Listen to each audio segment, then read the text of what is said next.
Hi, everyone. Sorry, I was just figuring out unmute for some reason. 3 years of Zoom and still forget how to unmute. So we're going to get started. I know there may be some people still filtering in, but just want to welcome everybody for coming this evening. It's so exciting to see everybody coming out to join us. My name is Sarah Birch. My pronouns are she, her. I am the Women's Community Development Coordinator at Positive Living Niagara. And I'm going to be moderating the event this evening. So before I get into a little bit of just kind of housekeeping and introduction, I do want to start us off in a good way by starting with a land acknowledgement. Um, we acknowledge the land upon which we gather as the shared traditional territory of the Haudenosaunee and Anishinaabe peoples, protected by the Dish with One Spoon Wampum Belt. This historic peace agreement between the Iroquois Confederacy, the Ojibwe, and allied nations represents a commitment to share and protect the land, water, plants, and animals with respect. We wish to honor the original peoples of this land and express gratitude for the opportunity and privilege to work with communities across this territory.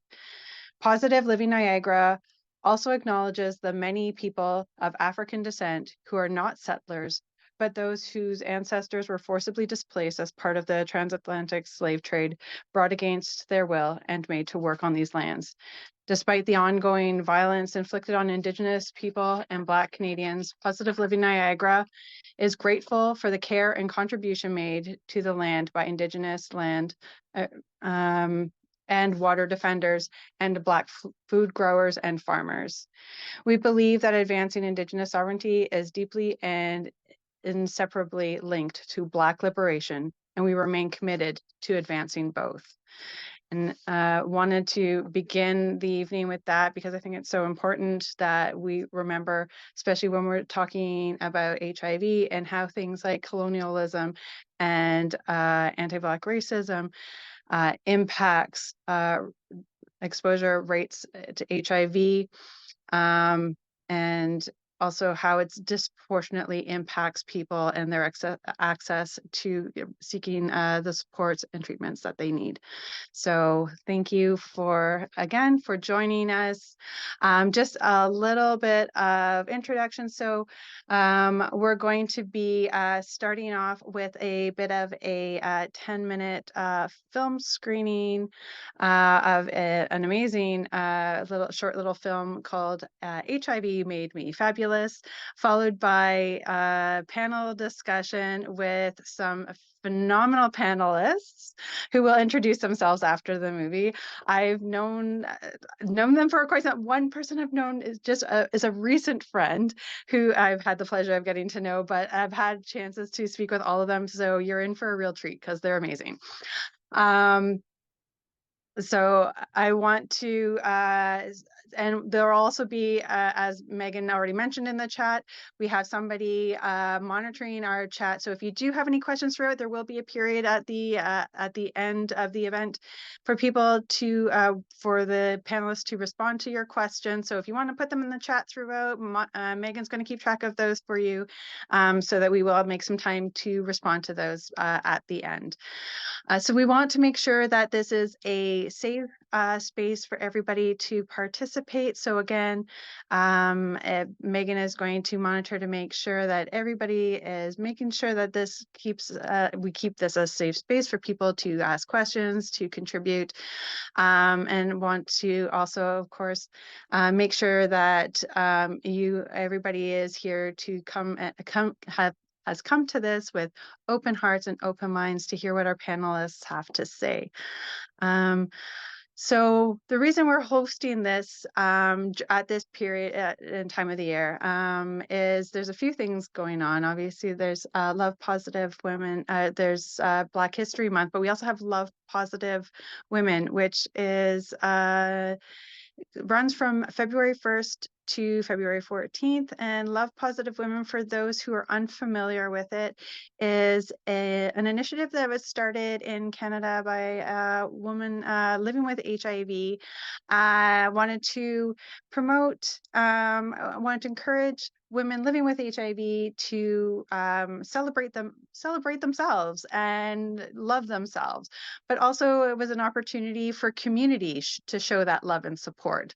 So again, and hearing the title HIV Made Me Fabulous, it just seemed very appropriate in terms of showing that love, showing that support. So really excited that all of you are here. And as you can see, Megan is dropping a few things into the chat too. So there is going to be links that are going to be shared throughout the event. So you can access to resources, so you can continue to read, and we'll also have some resources at the end of different organizations that you can reach out to if you're looking for additional information or support. So without further ado, we're going to get started and watch our short film.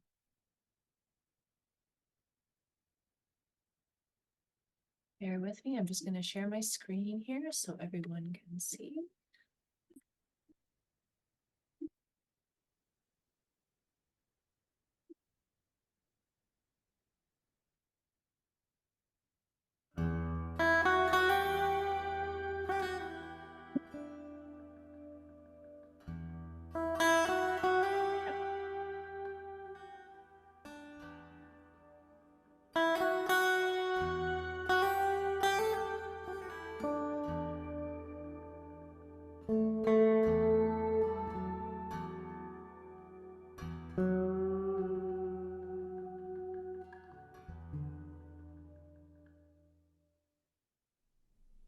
It's a difficult enough thing to be a woman in this world and exist proudly in your body. Especially as being a trans woman. There's so many layers of shame and being born in the wrong body, this disassociation from the body and this rejection of the body. We're born into bodies that we're told we should feel shame about, that we should feel are never good enough and are never perfect enough and never slim enough and never beautiful enough. And if I try to go on to, say, dating websites, that can be really exposing in relation to the fact that people completely pull apart me and sexuality and desirability because of HIV and because of my transness. That my body can't be a body that is HIV positive and is trans and is also sexy and sexual or desirable. It can't be those things. Undetectable is untransmittable, is medicalized language which talks about the history of AIDS and HIV, and actually it talks about this kind of panic moment which people felt they couldn't control and contain this virus. You know, if we make the virus in your bloodstream undetectable, then there's not enough of it to pass on. 20, 30 years ago, we were told it was this toxic thing that no one could control. That's why there would be headlines that would say, ship them off to an island and let them die, or keep them away from everyone. And don't have sex with them, stay away from them, watch the toothbrush and watch the cup that they drink out of. Make sure that if they cut themselves open that there's a cordon around them of 100 yards. So there was this notion that we had dangerous blood. What U equals U does is turns that on its head. It says we have a manageable condition. The phrase U equals U can never just be U equals U. If I go onto Tinder and say to somebody, I'm undetectable, they're not instantly going to have an understanding of what I'm talking about. So what I then need to do is to follow that up by revealing that I'm HIV positive. Or do I?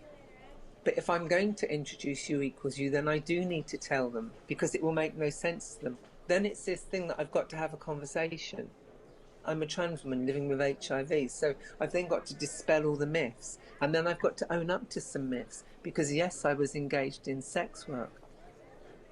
So I've got to own that, and then I've got to try and contextualize that in relation to my life now. And we know that a woman saying, I'm undetectable, trust me, in a face-to-face situation, it can be a risky thing. We know the incidence of intimate partner violence and coercion in relation to women living with HIV, and how it can become another stick to beat us with, to control us with and coerce us with. In some sense, it's really trying to find a balance about owning and being able to access the words you equals you, or the words undetectable equals untransmittable. We can't demonize the very stuff that sometimes has made us be the people that we are. I'm not willing to put that in a box, say that that's my immoral past. You know, I got a virus because it got into my bloodstream. It was as simple as going on holiday and a mosquito biting you and you getting malaria.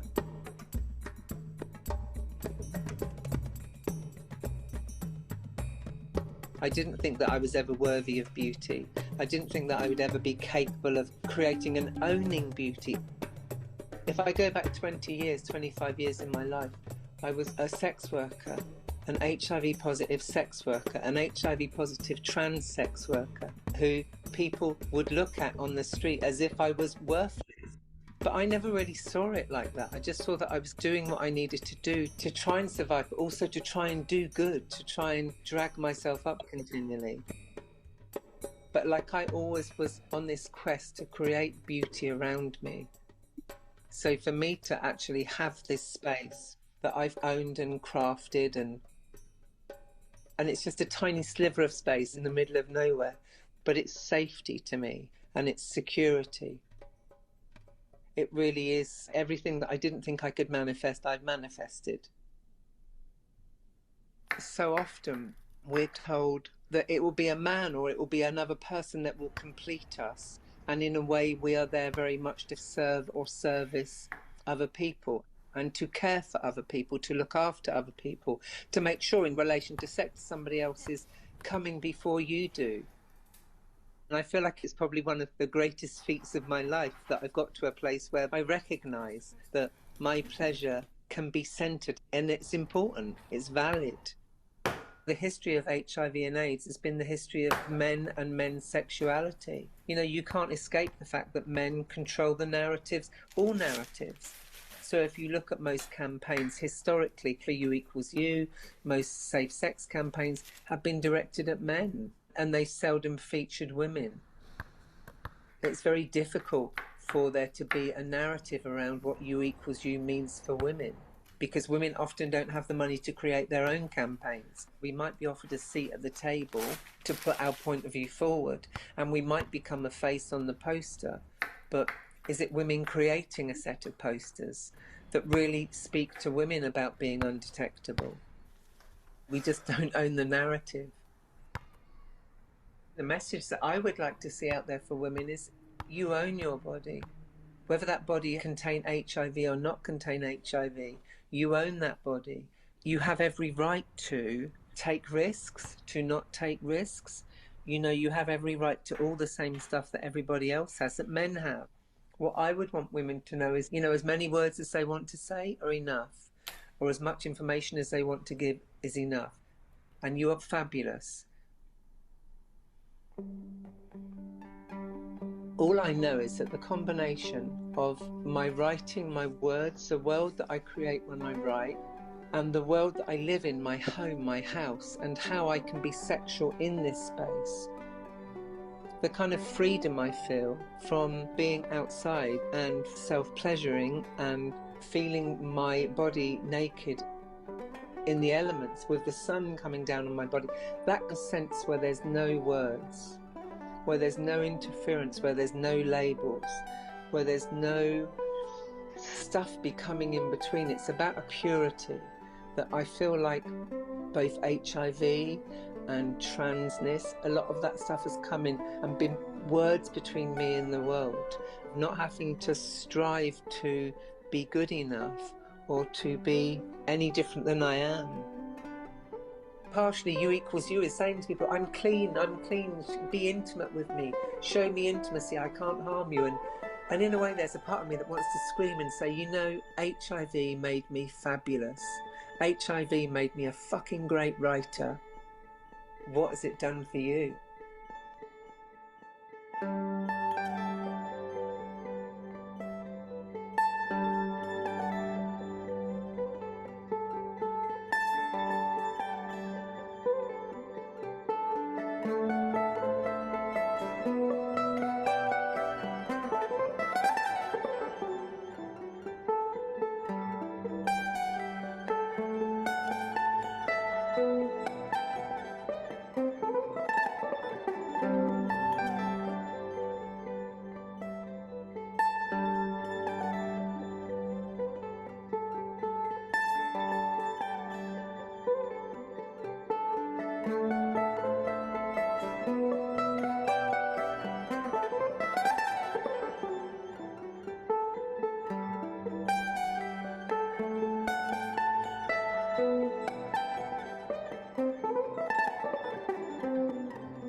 So thank you.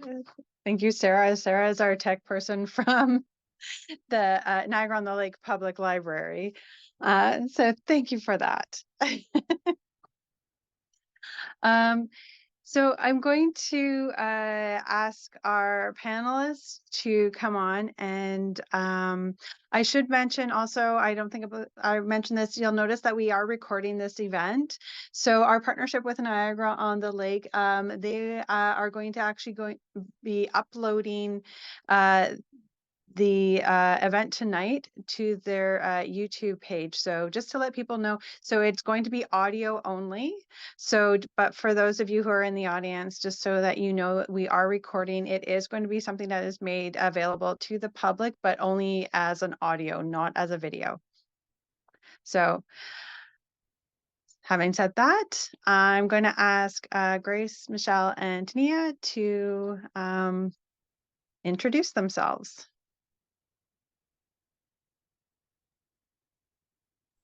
Hi, everyone. I'm Tania.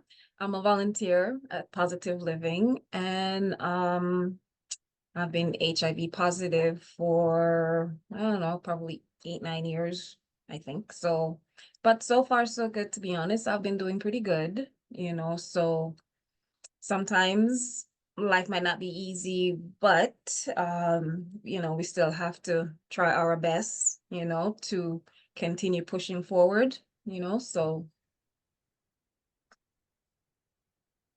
Okay, hi guys. My name is Grace. I'm from Zimbabwe. I'm 51 years old. I've been living with HIV this is going to be my 30th year since 1994. So I'm going to tell my story and then I'm going to relate to the movie. So this is it. And I have a child who is HIV negative. She's 11 years old. Thank you, Grace. I am Michelle, and I used to work at Positive Living last year and volunteer, and I've been HIV positive for over 20 years now. And I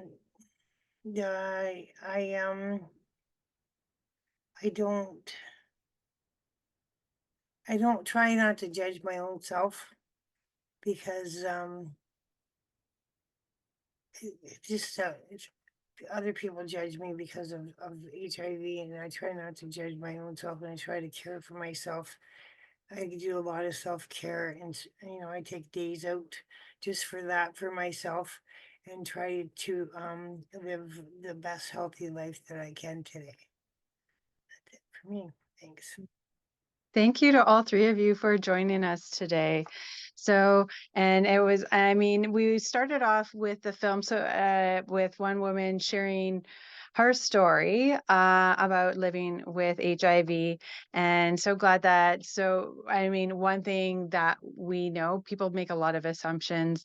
And so this is a platform for people, so people can get to know you and know, to hear firsthand about your experiences and the diversity of experiences as well.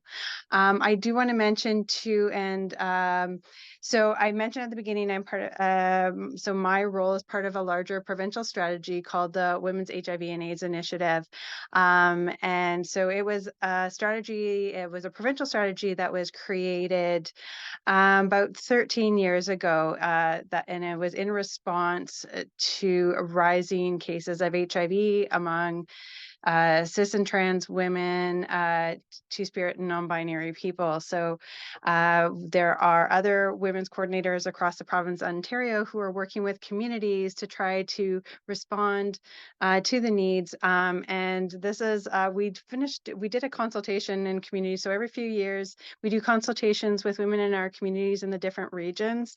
And those consultations, so women tell us what they need and what they want us to do and what their priorities are. So Megan just put in the chat, this is a link to the Collective Action Community of Change. So it is a report with all of the what women told us was important to them when it came to supporting women living with HIV as well as HIV prevention. So again, feel free, again, there's going to be links throughout that you can check out and read afterwards and get more information. But now what you really came for was to hear from these amazing women. So I'm going to start off by asking my first question. I just really want to know, because I know how I felt when I first heard the title of this film. What was your first reaction when you heard the title of the movie, when you heard HIV Made Me Fabulous?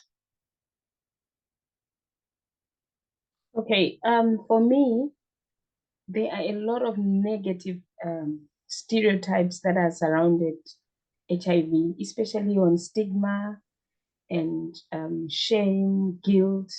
But so when I had this title, HIV Made Me Fabulous, I actually thought of the positive attributes that HIV has done specifically for me. So I started naming them one by one because I have a lot that I started seeing out of the HIV, out of the diagnosis itself. So for me, I started counting a lot of things that I'm going to talk about. There are so many good things that HIV actually taught me. You know, like for example, personal growth. I started to do self-reflection, evaluating myself, safe sex practices, and my own strength, you know, looking at my life, evaluating my life, and starting to take care of my health. You know, that's one of the things. I think I have about 12 things that I'm going to talk about as we go. So we may be here longer than 9.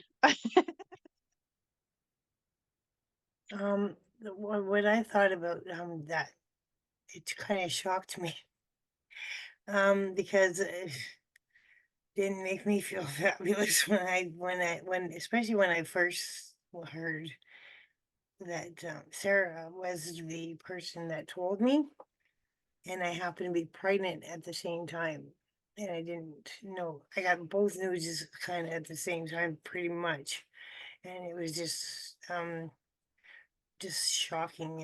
And so when I hear HIV made me fabulous, it just at the beginning it didn't. That's for sure. I was mortified. So yeah, that's how I felt. Thank you for sharing that, Michelle. Well, for me, when I found out, that was when I went to my doctor and I said, I would like to get this test done. She was surprised and shocked.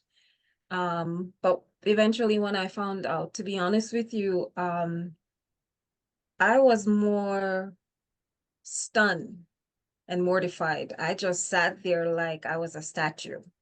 And it took a while before it sank in for me. So when I heard the title of this video, I was like, oh, wow, I mean, to be honest, even though HIV is just a virus, it's not like we're going to die anytime soon. So we might as well enjoy life, live life, and don't really give up. You can't really give up on life itself, to be honest, because the medications that they have now, it's prolonging us, and we're as healthy as someone that don't have HIV, to be honest.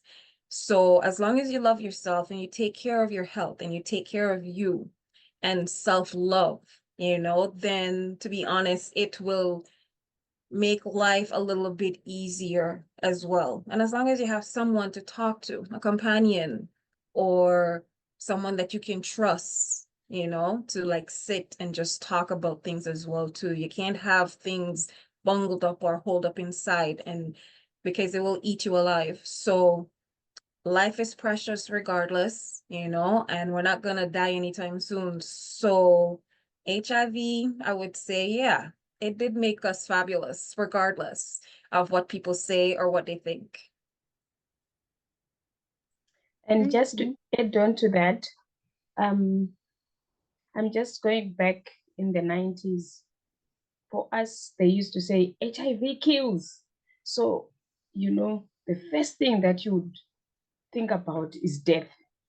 And then you'd even ask yourself questions like, how am I going to die? So for me, HIV made me very resilient. My level of appreciating my body and facing various health related obstacles was stronger. And I would say I became someone who wanted to learn more about the virus, because I didn't even know the difference between HIV and AIDS. So I really started to research. I really started. So it made me fabulous because it made me want to know more.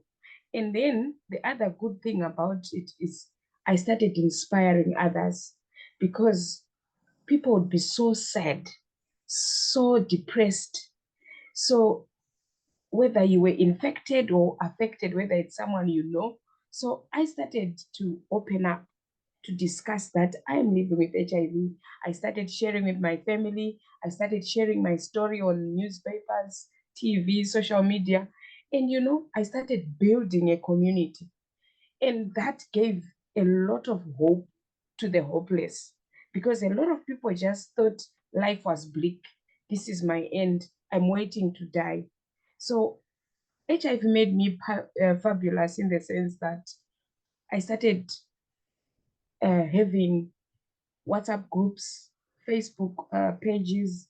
I started having people to ask me, so how did you do it? How did you manage?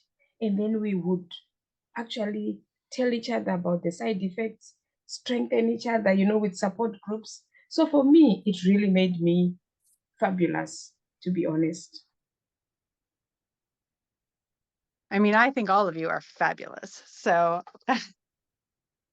and thank you so much. And I think what you were saying too about, I mean, that building of that community, and it kind of connects with what Tania was saying too about, again, finding finding those people that support you, that companion, those people who will lift you up.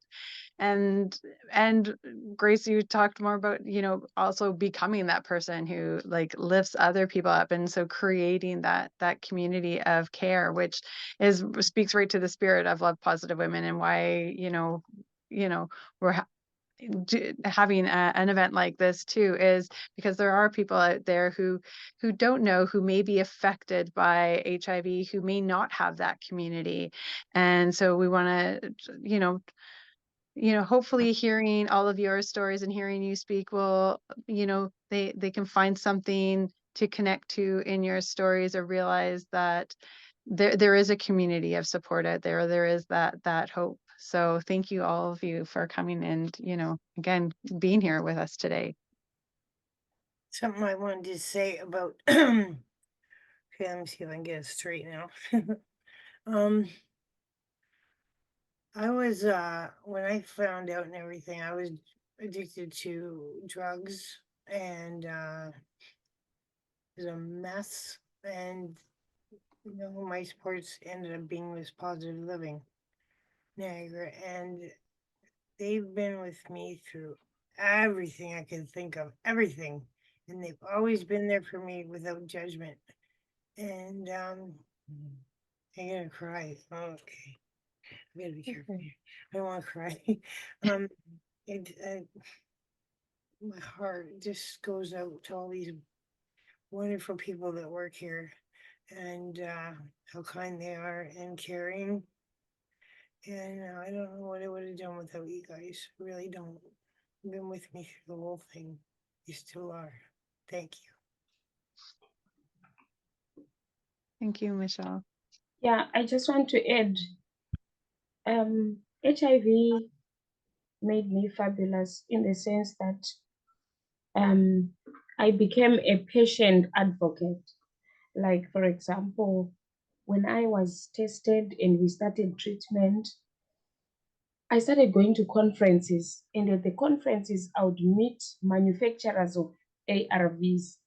And you know, there's one good thing that they would do. They would ask us about the side effects, like for the fat distribution, you know, like a lot of other side effects that we have.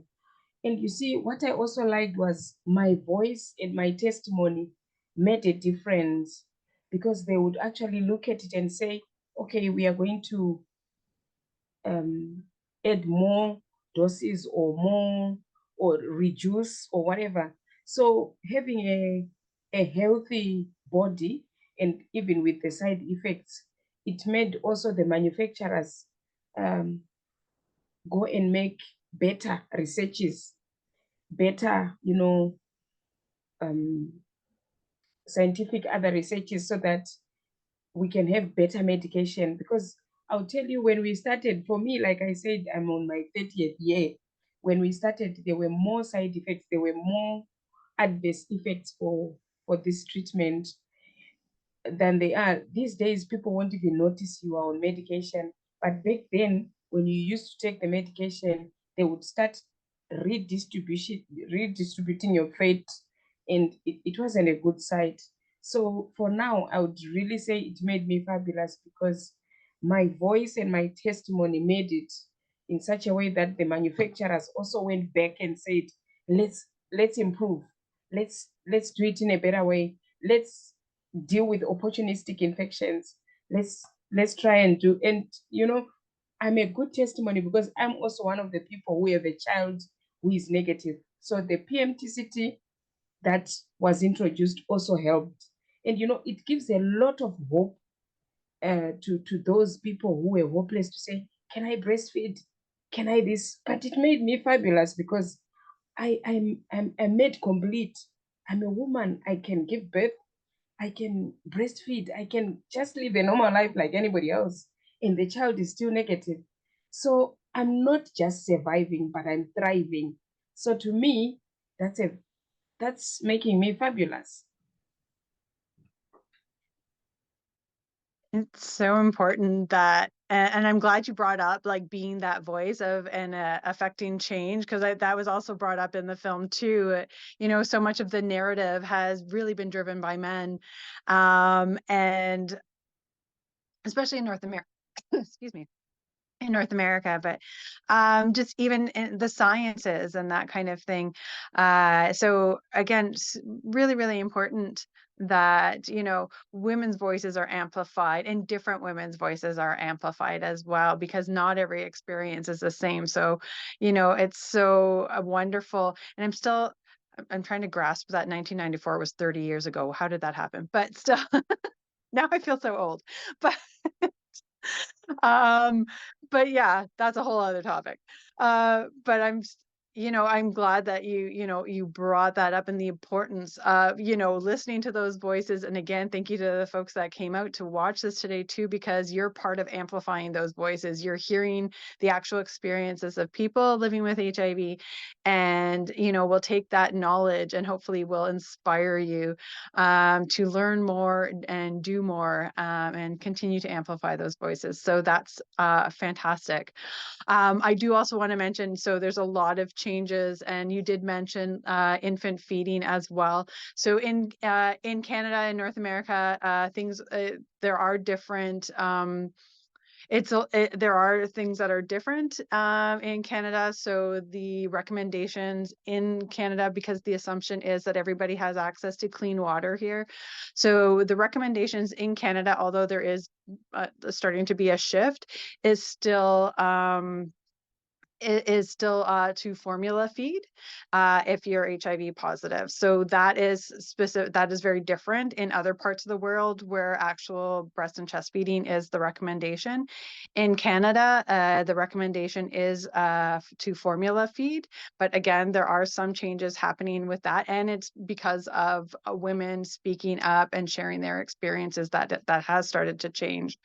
So at this point, I also wanted to mention in Ontario, there's access to what's called the Teresa Group. They have a formula program. So anybody living with HIV who has a baby can access formula for free through this program for the first year of baby's life. So wanted to put that information out there as well. So, and that is part of kind of talking about these experiences too, because infant feeding is something that comes up quite frequently when talking with people, with women living with HIV, because especially if you're coming from somewhere where it's encouraged to breast and chest feed, and what the implications are, and what that means, and what kind of feelings that brings up for people. So I'm really, really glad that you brought that up as well, Grace.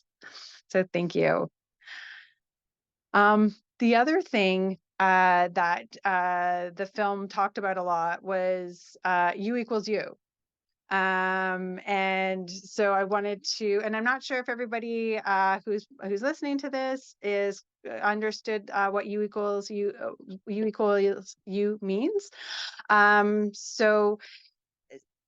So there, as we know, or hope we all know, so there is currently no cure for HIV. However, there is a variety of really, really effective treatment for people living with HIV.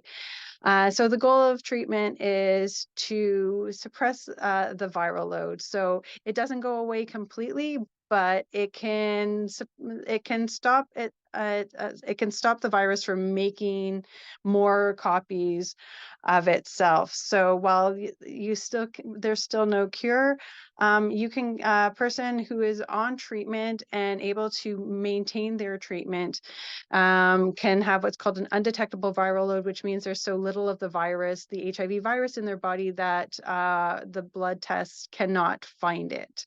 So there's so little of it in the body. So that's what we mean when we say undetectable. And U equals U, or undetectable equals untransmittable. There's been several really, really great studies that have proven that if somebody is on treatment and has an undetectable viral load, they cannot pass the virus on through sex. So that is what they were referring to in the film. And there's lots of information out there. And again, we're going to be sharing some resources. And one of the resources I think might have already been shared is it's a document called Living in the Asterisks. And that was created by the Women's HIV/AIDS Initiative, because there are some considerations so while this is super exciting news, U equals U, so undetectable for a variety of reasons, is not always achievable for people. It assumes that everybody has equal access to treatment, and also other factors that impact people's health outcomes. So it's important to understand, while U equals U is something very exciting, we also don't want to We also need to understand that there are barriers for some people, in particular women, when it comes to actually being able to access treatment, maintain treatment. They oftentimes have a variety, again, people here are talking about having children. And so those, family responsibilities can interfere, health, stress, all those factors can really impact someone's ability to really be able to stay on their treatment or to keep taking it on a regular basis. And also, it also only applies to sex, so it doesn't apply to infant feeding. And it also doesn't apply to transmission through sharing of needles. So those are some really important things I just want to mention. But that's a lot of me talking. So let's go back to you guys. So in the film, it suggested that, you equals you was very liberating for some women. What I wanted to put that back to you. What does you equals you mean to you? Okay, I'll start. I'll go back to the film. There was a lady who was actually saying, when I go to Tinder, and if I understand that well, this is a dating site, right? So if you are undetectable, it means you are untransmissible. So untransmittable. So what it means to me is when you are taking treatment, there are ARVs, the virus that is in you is actually suppressed. It's dormant, it's not active at all. So you cannot transmit this virus through sexual contact if you are taking your medication consistently. And that means every other day, or whether it's injectables or whatever. So undetectable means untransmittable in the sense that you cannot pass it on. It's lying dormant. So a lot of people were stereotyping and, like stigma. There was a lot of stigma when you want to get into a relationship, and they would really question, how safe am I? A lot of people don't even know the difference even between HIV and AIDS. They would think, immediately you're going to pass it on to me or you're going to transmit it. So for me, when you are taking your medication and your viral load is suppressed, it means the virus cannot replicate, it cannot multiply. It's now lying dormant, so much so that it's very low. It cannot even be detected by the machines. That's how I understood it.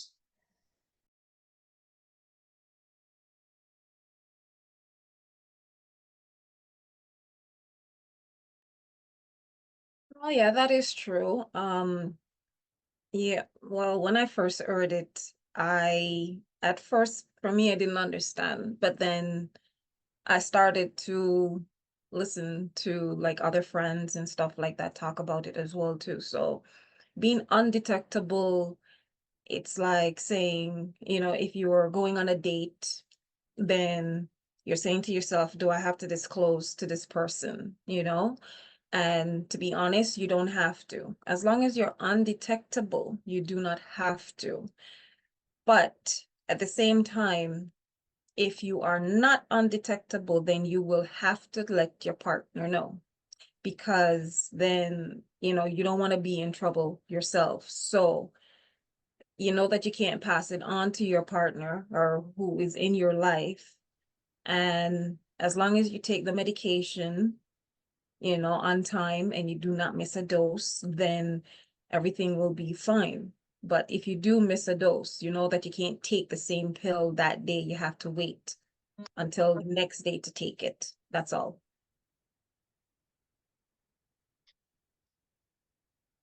So I realized I was on mute when I asked this question. Again, 2023, no, we're in 2024. Still can't figure it out. Uh, So, but in terms of you, because what does it, has you equal, you equals you had an impact on your life? To be honest, it has, because I am making sure that I take my medication and keep my viral load undetectable. So, because I can't afford to end up in jail, or I can't afford to pass it on to anyone else, because then I'm going to feel guilty. You know what I mean? Without not telling my partner that I am HIV positive, but at the same time, I'm undetectable. So you can't get it. You know what I mean? They wouldn't understand. They'll probably look at me and go, why didn't you tell me?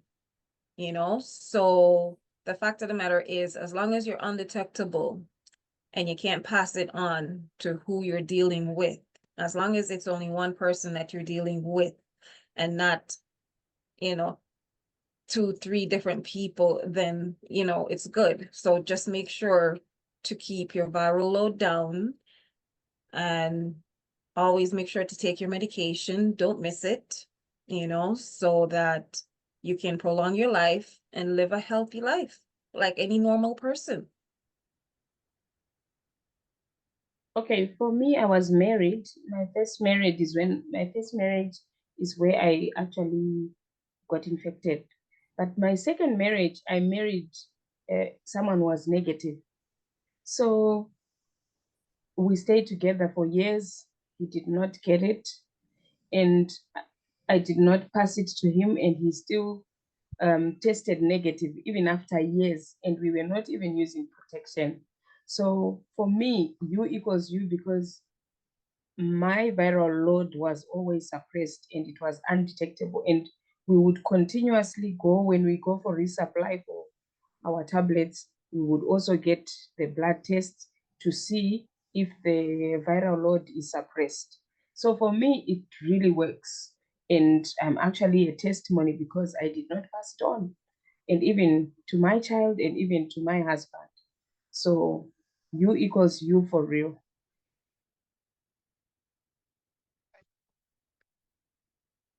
Thank you. So, and I think, and also, I mean, and I know from previous conversations that I had with all of you before we did this, we talked a little bit about also some of the challenges around when you're having to tell people about your HIV status, and and they talk about that in the film too, about how sometimes that can even be dangerous in some cases. So that disclosure piece, and how that can be different for women than it is maybe for men who have to tell the partner that they're HIV positive. And of course, there's also, and it's also important to note that this is, again, a game changer, but there's also other ways of preventing HIV transmission, obviously through, in condoms, on condoms, dental dams. And we now have PrEP, which is medication now for people who are HIV negative to take to prevent transmission of HIV. And again, it's people who are living with HIV who are the ones who are out there educating and promoting as well, and are the leaders in teaching people who are HIV negative about how to protect themselves. And that's what I have found over the years too. That people are bringing their partners into the office to get, because they want to make sure that they have the right information, their kids, that kind of thing. So, and this is where, in my role, see women being real leaders in terms of making sure people are educated and know how to not only live with HIV but also prevent HIV. I want to relate to the ladies in that movie, because we separated with my husband, but he was still negative. He is still negative up to today. However, when I came here in Canada, when I tried to date, the first thing I would do was to disclose my status. And some of them would actually frown at you, or even say, really? Oh, where they would start, there's a lot of stigma associated with living with HIV. However, if people have knowledge, people get awareness, and we talk about it freely like this, it amplifies the message of hope, and it becomes a beacon of inspiration, because it gives the notion that life goes on even if you are with HIV, and it will not infect you. So I'm happy to say that I'm now dating, and I had to call my social worker to explain, to say, you know what, you equals you. Be be at peace. Uh, what it means is, if she's taking a medication, that explanation, this whole thing, it really helped, because a lot of people don't have that information. And from then on, you see, the guy now is at peace, he's at ease, and he's now relaxed. So it really helps when people know you equals you, because now they can even come and say, I think let's just go and make sure at the doctor. And we did. We had to come to my doctor, and the doctor had to explain, things like that. So it really helps when people talk about it like this, and there's information, because half the time people don't know you equals you. What is that? So when they just hear the word living with HIV, they think, oh, they are unclean, they are dirty. Well, this is really good that we talk about such things. Exactly. People, we need to like demystify it. I love the analogy of it's like getting bit by a mosquito and getting malaria. Viruses happen. Get over it, people.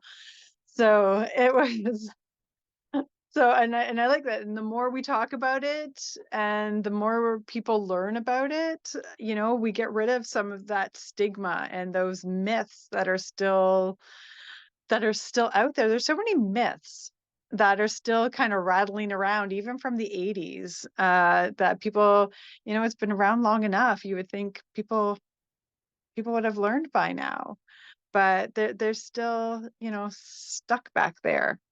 So, because I think a lot of even the films now are very much about HIV in the 80s, and it shows one story and one particular story, or like the stories all seem the same, whereas things look very, very different now.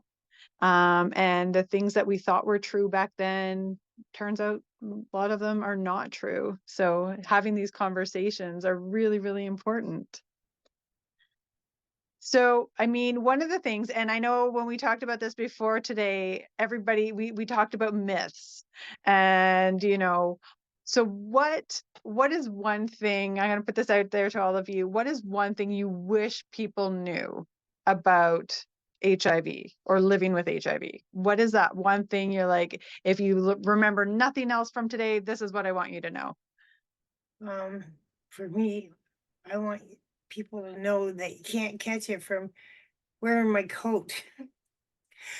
Somebody, got mad at me because they had a sore on their arm, and I gave them my coat because they were cold.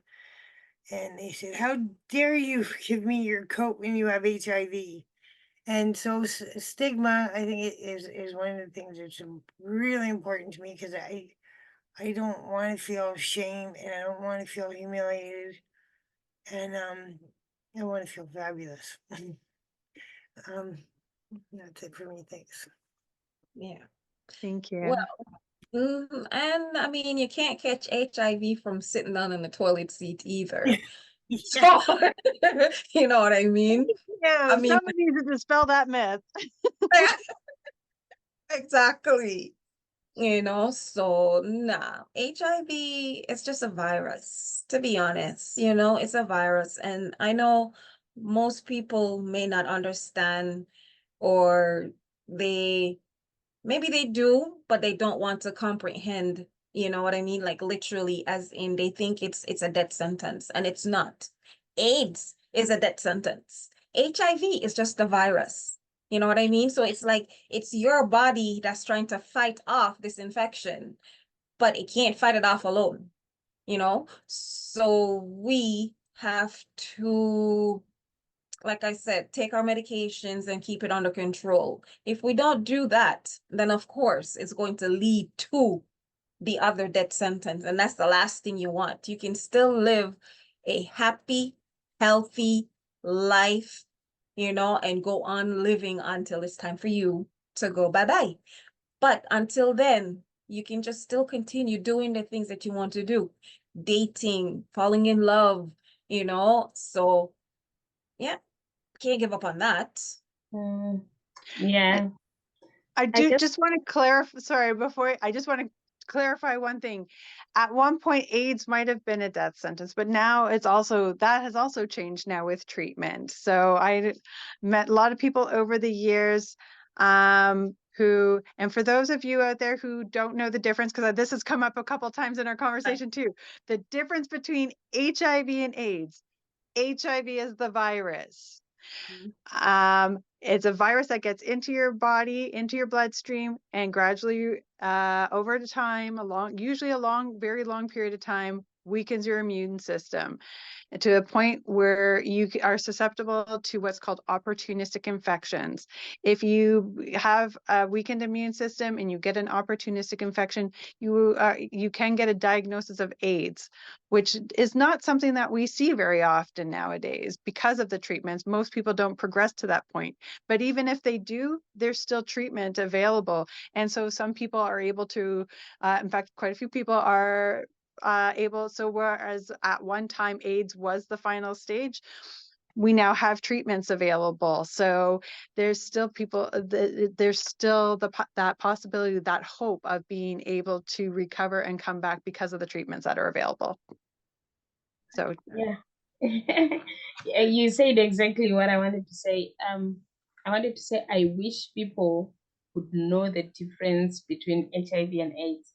Secondly, I wish people would treat HIV or living with HIV just like any other ailment, if not better.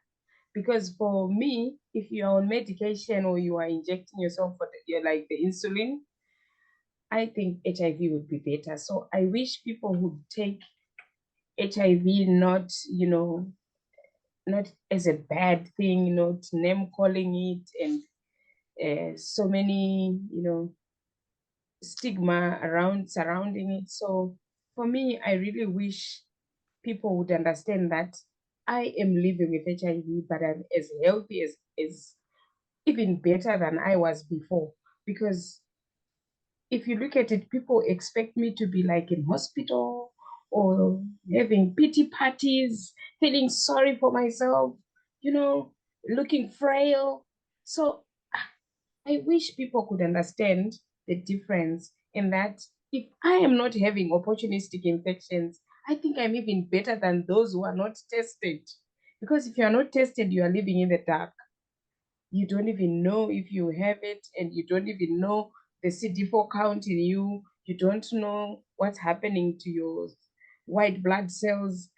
So I think I wish people would know, and I wish people would get tested and start treatment, or just live their life knowing that HIV is actually better than some of these chronic ailments, because I don't even have flu. I don't even have any disease. And I'm living a normal life. I drive. I'm doing so well. So you don't have to be looking sickly or having, rashes or having deformities for you to be labeled. So I wish people would, stop that stigma and treat it just as a normal thing, and just, or even better than all these other chronic ailments. thank you, Grace. That was so important. And thank you for mentioning testing as well. Because people, I find that people don't think they need to get tested because they think it's other people who get HIV, that they're not at risk. So they don't get tested. And then if you don't get tested, then you don't know. And then you don't start your treatment. So in order to keep yourself healthy, getting tested is important. And now we have the HIV self-test kits available, it's even easier. Now you can get tested at home if you want to. So there's a lot people can do to, keep themselves healthy. So thank you for bringing that up. That was really, really important. Awesome. Is there anything else anybody wants to? I wanted to say, I just one thing I do wish is for people that really don't know about HIV, or people that have been diagnosed. Best thing I did was try to educate myself about the disease to understand and deal with it better. That's all I wanted to say. Yeah, no, absolutely. Thank you, Michelle. Yeah. And also I noticed Megan just put in the chat the link for Positive Living Niagara. So anybody who wants to reach out and get more information, there you can. There's our website, but also you can contact us. I mentioned the HIV self-test kits. We can get you connected with those as well. And if you just have general questions, so please reach out to us and get educated, get informed. I mean, again, these women that you see talking here are a testament that, when you connect, when you find that community, when you find that support, but also they are that community, they are that support, and that there is absolutely life after HIV diagnosis. Great, thank you. So since we already brought up stigma and HIV and HIV related stigma, what can people do? So, hopefully people are listening to this and are inspired, like, I want to do something to make things better. What can people do?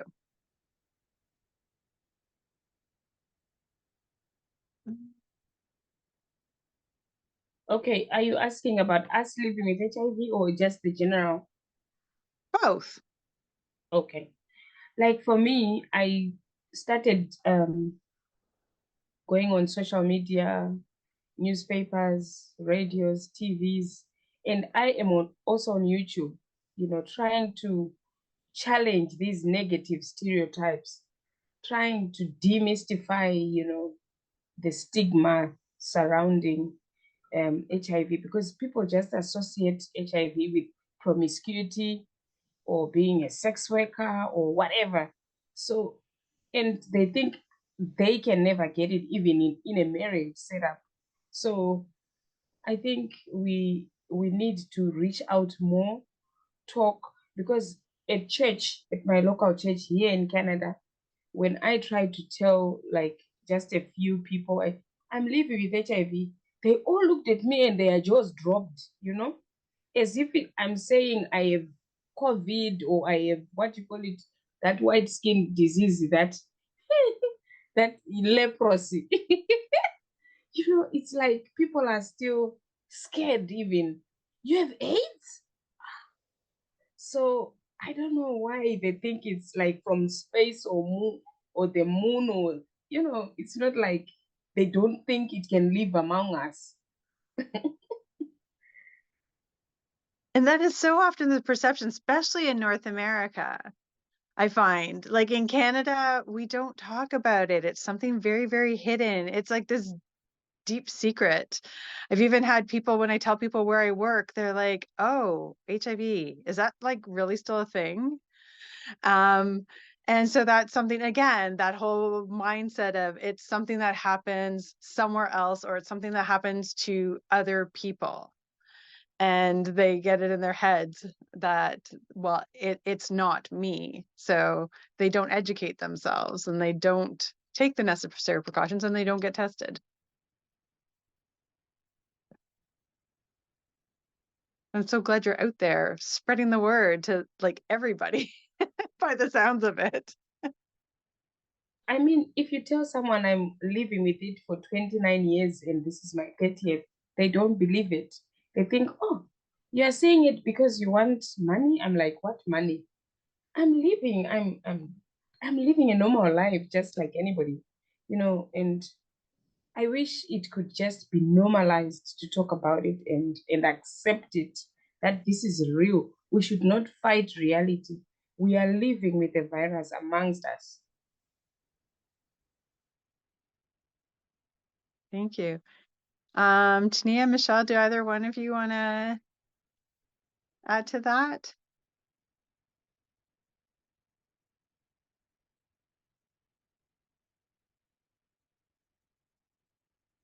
No? Okay. Well, I mean, living with HIV, it took a while, I would say, to get used to the fact that, you know, I'm HIV positive, For me, I took it as a death sentence, to be honest, at first. I was very closed off. I was like in a shell, never really talked to anybody. I didn't want to get close to anyone. I just wanted to be left alone. That was how I felt, you know? And as I got older, I started to realize that I can't live in a bubble all my life and I can't stay closed off from everything and everybody.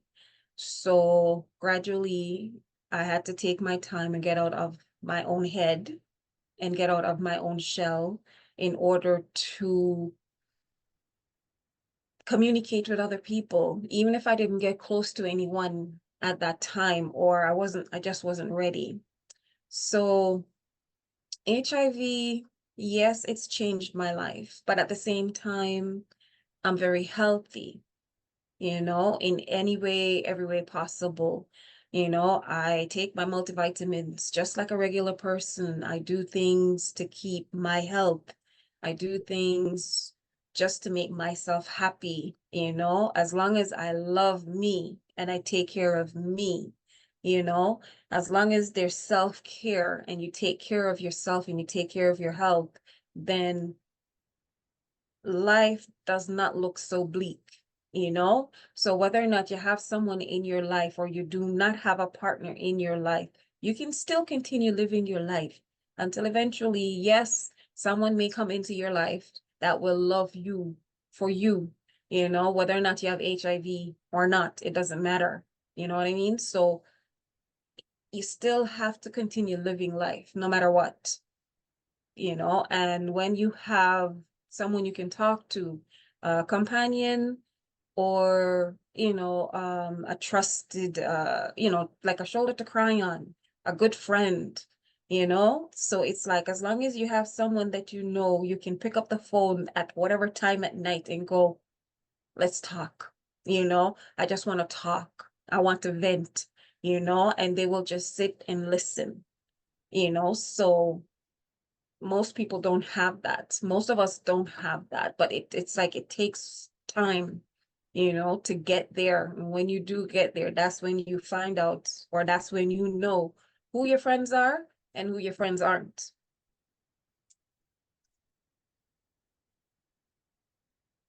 Great. Thank you for I that. think we should continue to challenge the misconceptions around us and spread the correct and accurate information on fostering acceptance, and also that living with HIV is a normal life. It's actually Exactly. so much okay.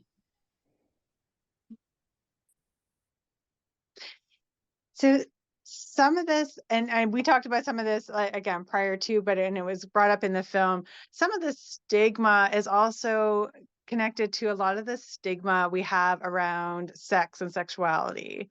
Mhm. And especially in talking to women, that's something that and also people from have different backgrounds, were brought up with different beliefs and traditions around sex, but it's still something that's so hard and to talk about. And so that, how much do you think that stigma around that taboo around sex, especially when it comes to women's sexuality, do you think is connected with HIV stigma? To be honest, for me, when it came to sex, it was like my grandmother's the one that you would say spoke to me openly and honestly about sex. She didn't sugarcoat it. She didn't say the birds and the bees, it's like male, female. She just told it to me as raw as day, like some families, they will talk about it and some will not talk about it. They will just kind of work around it some way, somehow. And then when something goes wrong or something happens, then it's like, your child comes, they're at that age where you have to sit down with them and talk to them about sex. If you can't even say the word sex, how are they supposed to, like, what's the word? Like literally come and sit down and talk to you openly about it. You go to school, they have sex education. That's how other kids learn about sex, about the female body parts, the male body parts. It's like if you can't teach your kids at home about sex and they have to learn it from school, what does that say? It's like your parent, like certain parents grow up in a certain way that, like the old time way, where as in you don't mention it, you don't talk about it, you don't bring it up. So it's not like that now. It's like talk to your kids openly, honestly, and upfront about it when they reach a certain age. Don't talk to them when they're too young not to understand. But kids nowadays, they think they know more than you. So it's like whatever you say to them, they take it as, you weren't born at that age yet. I wasn't grown this big. I was a kid just like you, So growing up, then yeah, but I don't know. It's like now things are like things are really, really different now to the point where you have to be a bit more, if it's like if you're not tech savvy, then you have to get your son or daughter to come and help you with the computer or, certain things you may need help with. But for some reason, sex, it's still hard for parents to talk to their kids about it. So, way to go. I already really love your grandmother. So wish there was more grandmas out there like that. Not my grandma. No, Certainly didn't. no, my mom, it took her a while to even say the word sex to me, much less to sit down and talk to me openly about it. I said, Mom, I'm sorry, grandma beat you to it. So yeah. Yep. So, because now it's just all that information is right at your fingertips, and a lot of it's wrong information too, right? It's true. Yes. Yep. Oh yeah, because kids, your parents tell you, oh, if you kiss a boy, you're gonna get pregnant. How can you get pregnant from kissing? And then their mentality is thinking like that, and it's not like that. So yeah, no, my grandmother goes, you can't kiss a guy and you get pregnant. It's the male body part, the female body part, and so I was like, oh, I get it, no problem. Okay.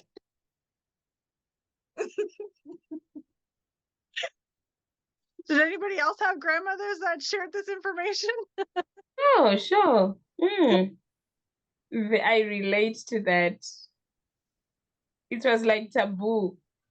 It is. Yep. Oh yeah. When it comes to grandparents, they don't sugarcoat anything.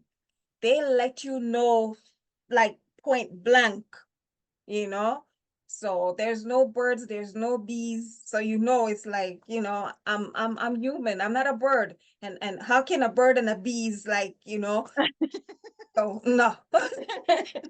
So you have to let them know like flat out, this is how it is, So you go A, B, C, you know what I mean? Down the line. So you have to let them know. You can't just not talk about it. I mean, really, if you can't talk to your kids about sex, how are you going to talk to them about safer sex? Exactly. And same with, I mean, I don't know if when you get together, like with your girlfriends and that, is that the space where you talk about these things, or how do... Yes. Oh yeah. When I get together with my girlfriends or just friends in general, it's like, you're just open about it. There is no, you don't hide it, you don't beat around the bush.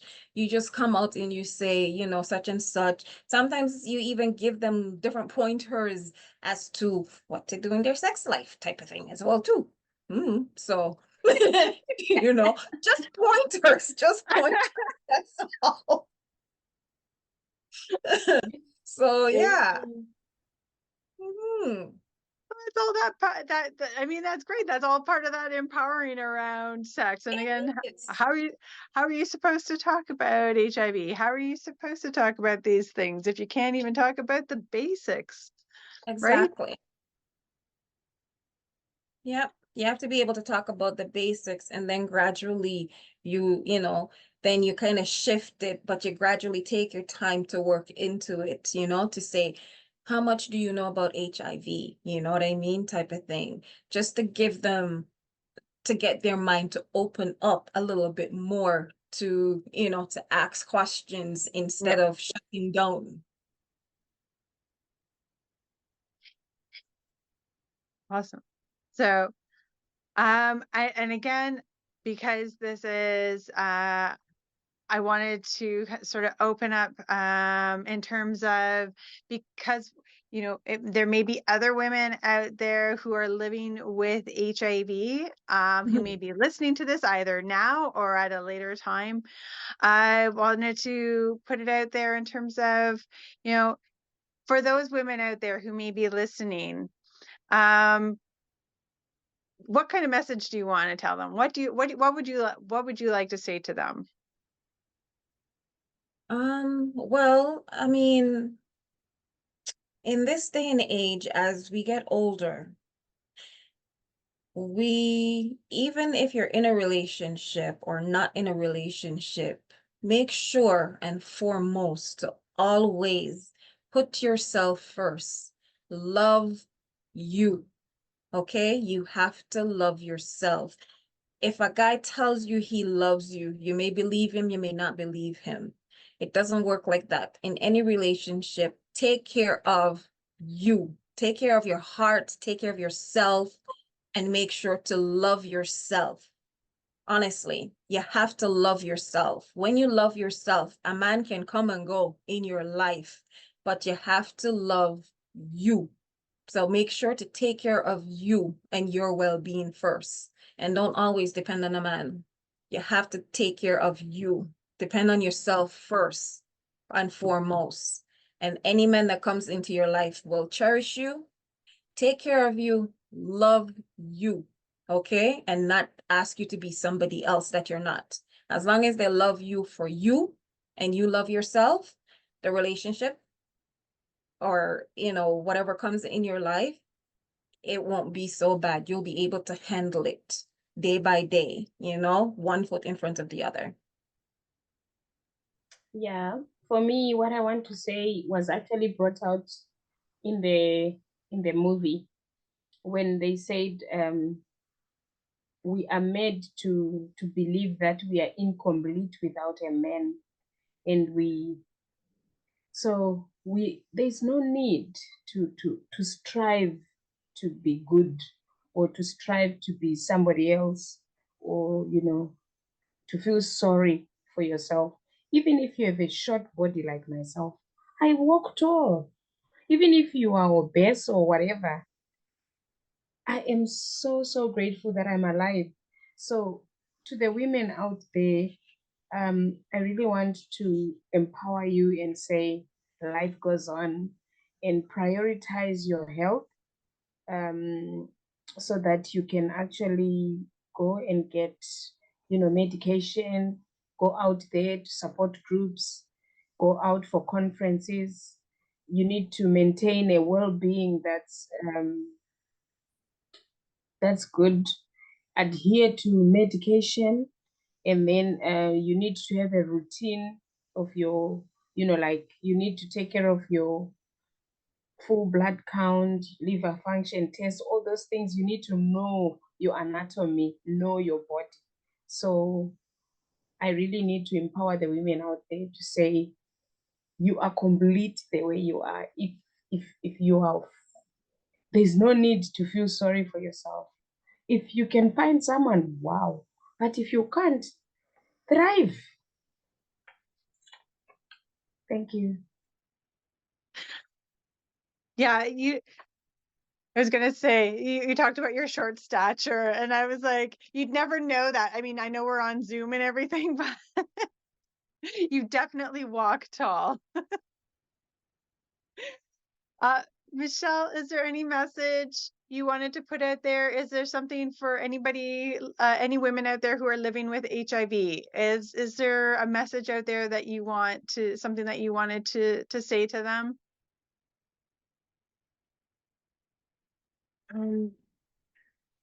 Just that it's not as bad as you think it is. It's not a death sentence. And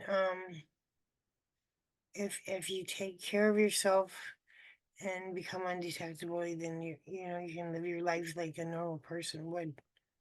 And this is the best you can get if you take your medication, is to be undetectable. That means the virus is so low that the doctors can't detect it in your bloodstream. And that's about it, I guess. Thanks. Great. Yeah, there's something I also want to add, that we should celebrate life. For me, I have 2 birthdays now. My day of the original birthday, and I now celebrate that I'm 30 years living with HIV. So I celebrate life, just to be alive, because I was in hospital at one time where I was almost left for dead.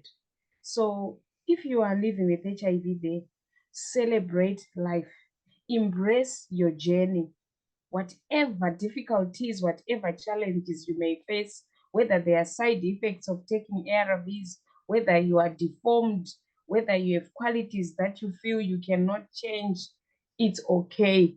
Appreciate the simplest joy that you can get and find beauty in yourself, even beauty in diversity, and beauty in even the adverse things, the things that people say, how can you be happy, Grace, when you're supposed to be sad?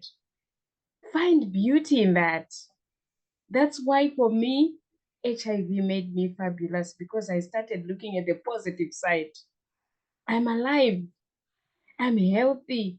I'm not even in hospital. I'm not in prison. I count all the good things that I can say.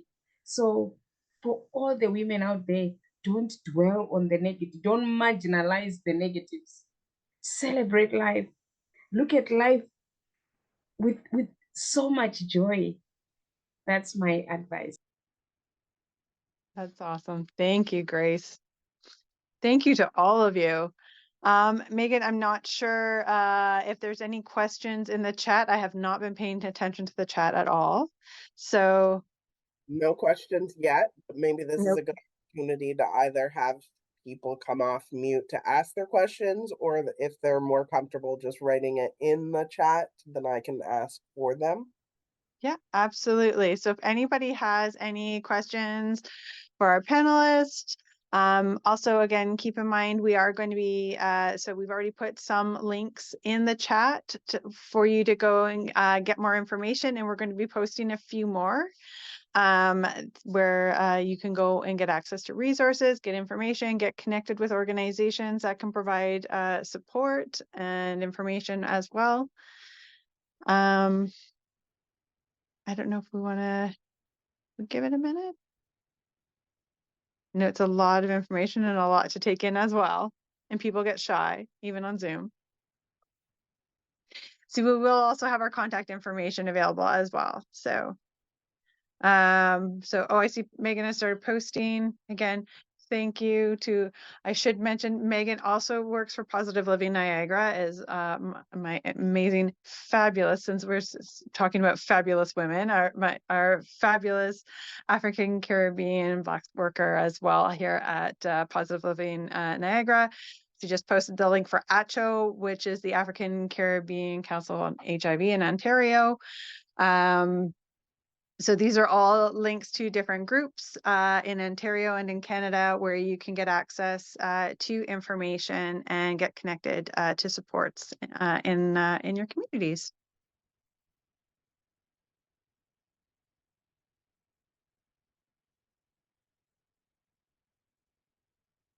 So if we don't have any questions, I do just want to say again an amazing thank you to Michelle, Tania, and Grace for coming and sharing your experiences, sharing your stories. This is how we, break down barriers and how we create that community of love and support that is so, so needed. So thank you so much for coming and sharing with us and being so open with all of us. Thank you to the participants for coming and watching and taking time out of your schedule to hear voices, help to amplify those voices of women. Take what you've heard today, continue the learning, share the learning, and keep this conversation going. I also absolutely want to thank Debbie and Sarah, who are from the Niagara on the Lake Public Library. Libraries are champions of social justice. They provide access to information for free to the public and have been an amazing support of Positive Living Niagara and all of our wild and crazy ideas. All we have to do is shoot off an email and they're like, sure, let's do it. Nothing's too crazy. So again, want to thank them because they've been amazing community partners. And if you want to, again, go back and watch what we talked about or listen to what we talked about today, and get access to those resources as well, or share those resources with other people, go to the Niagara on the Lake Public Library's YouTube page. It will be available in the near future, so that you can listen to what we talked about today, and also those links will be available for people to access resources and information. So on that note, any last words from anybody, or are we ready to wrap this up? Well, I have one just comment. I just have somebody has joined us all the way from Zimbabwe, and they just wanted to comment that this has been a very interesting meeting. So thank you for that comment. Well, thank you. And all the way from Zimbabwe. That's amazing. So Really look at cool. that. Your reach went way beyond Niagara, all the way to Zimbabwe. So go us. Yeah, I want to welcome, I think it's Priscilla Mashonganyika. I invited them. They registered. So Amazing. thank you so much, Priscilla, for joining. We officially went global. Yay. Yay. All right. Well, thank you, everybody. You have I was going to say safe journey, but most people are watching this from the comfort of your home. So that's, again, the I beauty also of want Zoom. to thank Godfrey. I think he's listening from our shelter. I saw him on video just now. He forgot to press it. Thank you so much for supporting and listening. I hope you learned something. Amazing. Amazing. Awesome. Thank you, everyone. Have a great night.